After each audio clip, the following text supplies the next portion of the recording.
राम जय जय राम। बोलो श्री राम जय जय राम। श्री राम जय राम।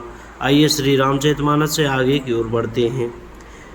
फिर जिन्होंने श्री रामचंद्र जी के विरह में अपने क्षणभंगुर शरीर को त्याग दिया, ऐसे राजा के लिए सोच करने का कौन प्रसंग है। सोच इसी बात का है कि श्री राम जी, लक्ष्मण जी और सीता जी पैरों में बिना जूतों के मुनियों का वेश बनाए वन वन में फिरते हैं।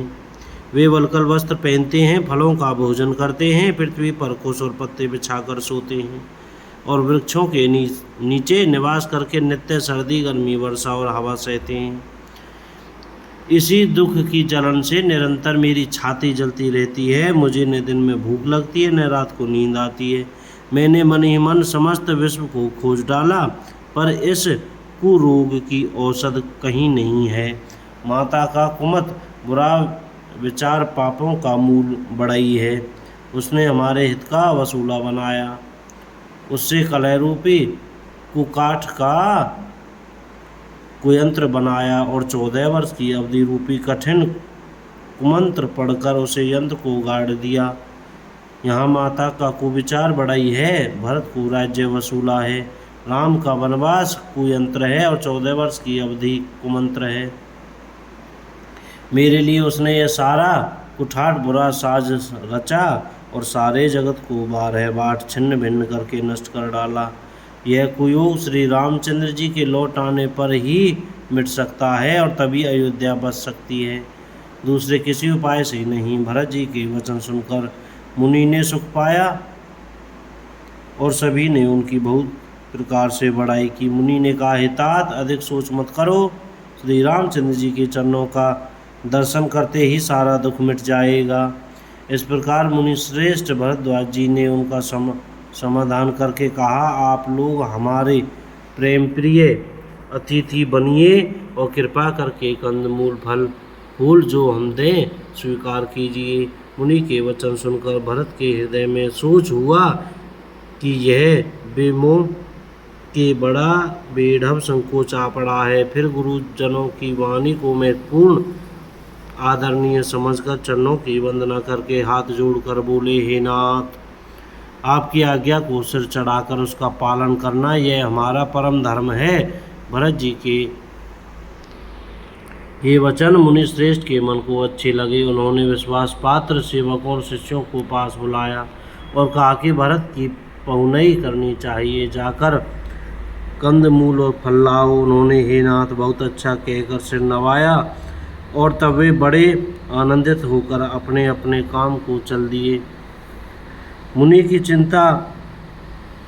को चिंता हुई कि हमने बहुत बड़े मेहमान को न्योता है, अब जैसा देवता हो वैसी ही उसकी पूजा भी होनी चाहिए। यह सुनकर रिद्धियाँ और आनिमदी सिद्धियाँ आ गईं और बोली, है गोसाई, जो आपकी आज्ञा हो सो हम करें।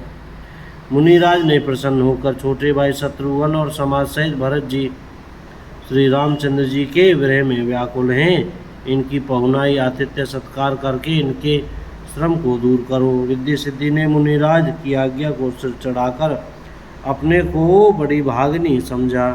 सब सिद्धियां आपस में कहने लगी, श्री रामचंद्र जी के छोटे भाई भरत ऐसे अतिथि हैं जिनकी तुलना में कोई नहीं आ सकता। बोलो हरे राम राम राम हरे हरे। अतः मुनि के चरणों की वंदना करके आज वही करना चाहिए जिससे सारा राज समाज सुखी हो। ऐसा कहकर उन्होंने बहुत से सुंदर घर बनाए, जिन्हें देखकर विमान भी बिलखती हैं, लजा जाते हैं। उन घरों में बहुत से भोग इंद्रियों के विषय और ऐश्वर्य ठाट बाट का सामान भरकर रख दिया, जिन्हें देखकर देवता भी ललचा गए। दासी दास सब प्रकार की सामग्री लिए हुए मन लगाकर उनके मनों को देखते रहते हैं, अर्थात उनके मन की रुचि के अनुसार करते रहते हैं।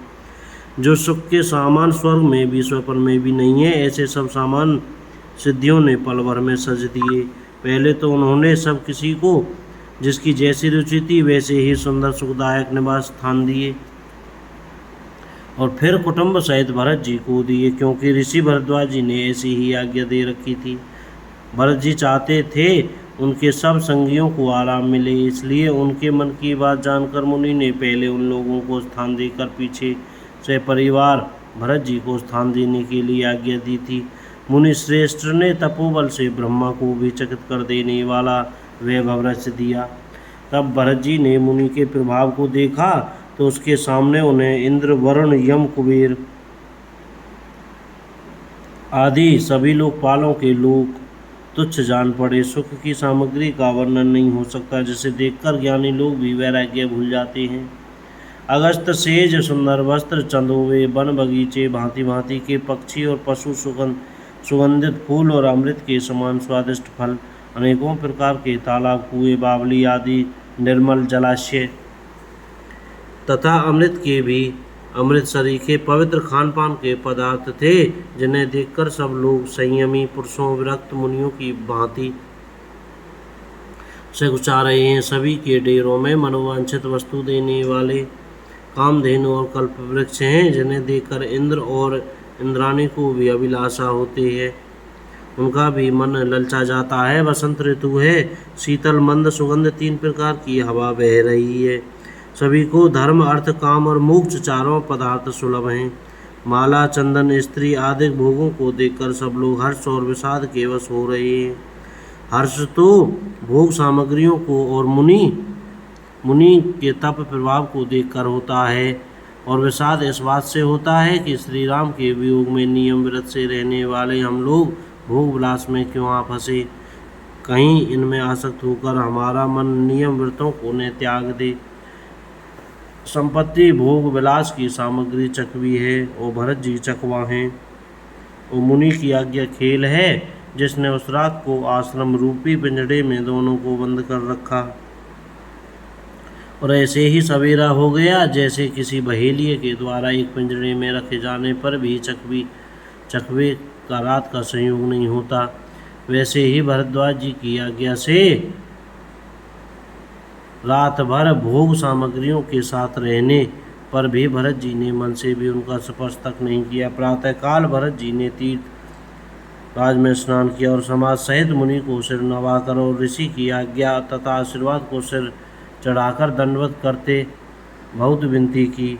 तदंतर रास्ते की पहचान रखने वालों कुशल पद प्रदर्शकों के साथ हम लोगों को लिए हुए भरत जी चित्रकूट में चित लगाए चले।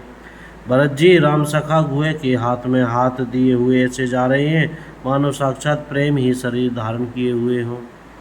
न तो उनके पैरों में जूते हैं, न सिर पर छाया है।